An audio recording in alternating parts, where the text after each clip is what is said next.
Hi, welcome to the fourth clip in using the polyvagal theory to improve our well-being. Now, here's where we're going to start doing a bit of work with this material.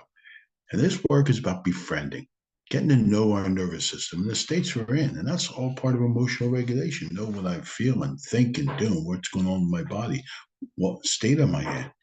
This is going to help us, look at where I am. Now, lovely quote that we picked up in the book. Listen to the wind, it talks. Listen to the silence, it speaks.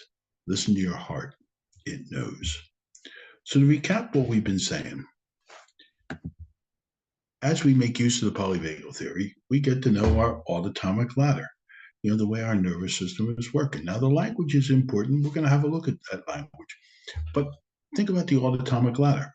Are we at the top of the ladder where we feel safe and connected? We call that your ventral vagal, but you may call it something different as we do a little work on this later on. But when things start to happen, our nervous system is picking up threat. Does our sympathetic nervous system kick in? Do we move down the ladder and we're in that fight or flight response? And if fight or flight doesn't work, a part of the calming system is moving to the dorsal vagal. That's where we pull in, we feel immobilized, collapsed. We save our energy. It's like a turtle pulling its head into a shell or a deer in a headlight. Now, if we can notice where we are in that ladder, because we're up and down it all day, there's no right or wrong, and we get a sense of where we are in the ladder, we can do something about it. Now, this work takes intentional work because we can change where we are. And it's about noticing that need for safety and connection and knowing when and how to find my way back to feeling safe and connected. The goal is of all this work is about flexibility. So, to get started, how we get more familiar with the language of using our autonomic ladder. And adding language to those states is a better way to get to know them. So can we name our states? And here's where we have a few worksheets in the workshop. We have them both in the booklet, but also we pull them out into the skills pack to be able to name it. So it's asking a couple of questions. I'm just going to have a look. Where are we when we feel safe, connected? What does that feel like by ourselves with other people? What does that fight or flight response feel like when we feel mobilized? What's the experience of feeling, that flop, that freeze? What happens to you when you shut down?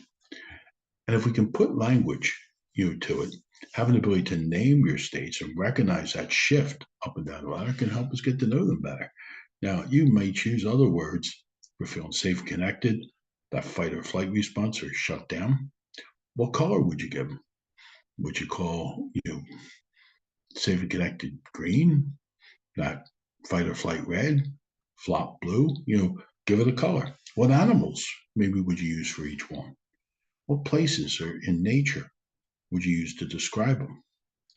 Now, and there's a question. Describe this a sentence. When I feel safe, connected, I am, the world is. When I'm in that fight or flight response, I am, the world is.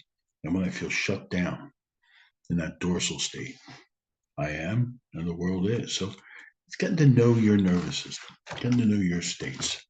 Now, to help us too with this work, how we create anchors. Think about an anchor on a ship. The anchor doesn't hold it completely steady, but it keeps it safe because it moves, but it keeps it secure. And anchoring is feeling, finding a way to feel safe and connected, that ventral vagal. So we can notice when we're in the other states, but our anchors remind us the world's okay. I'm safe.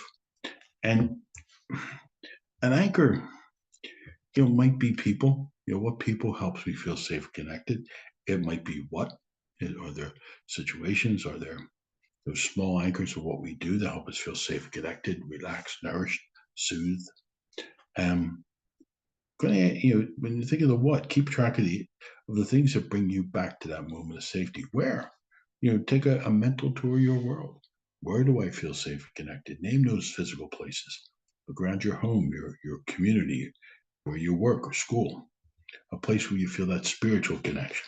When are there moments in time where we feel that safety, that feeling connected? We all need anchors. Anchors hold us in a place of safety. And the last exercise that we have, paying attention to our automatic states, because we're up and down that ladder all day. And if we could begin to pay attention to where we are, it's going to help us be more flexible. You can't heal what you can't see. So by attending or knowing where we are up and down that ladder, so there's a worksheet, daily tracker, morning, noon, afternoon, evening. Where was I up and down that ladder? And the second, pie charts. Well, pie chart helps you look at, because you might say a given day, well, how was your day? And you might pick up on a generalization. Well, we're up and down that all day. So a pie chart helps you day by day, just get a glimpse of, okay, what state was I in most of the day, and create a little pie chart with it. And at the end of the week, you can ask yourself, okay, what was my week like? The important thing to note, there's no right or wrong, no good place or bad place to be. It's just where we are. We can recognize where we are. Sometimes it's useful, sometimes that fight or flight. We're not saying it's right or wrong, it's where we are.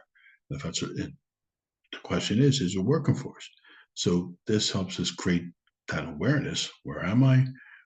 The next section, we're going to look at, okay, what brings us back? What tools can we make and can we use to owning and guiding our nervous system? Thanks very much for this, and we'll move on to the next section.